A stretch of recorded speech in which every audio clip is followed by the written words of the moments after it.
afternoon, everyone. So it's Megan from A Seasonal Abode, and today I'm super excited to be sharing with you our kitchen reveal. So this has been a long time in coming. About 2 years ago, I did post a video. You can check that out in the cards about our plans for this space here.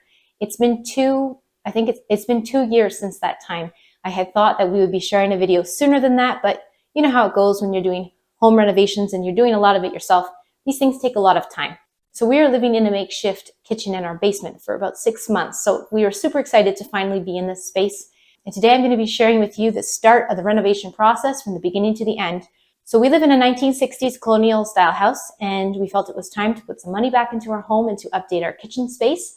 We did not want to go into a major renovation, moving staircases or anything like that. So we chose to go with a galley style kitchen. So that is what our kitchen is. I hope you enjoyed this video.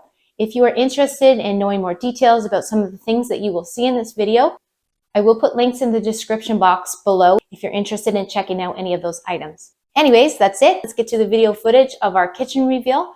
I hope you'll consider subscribing, and I look forward to seeing you in the next video.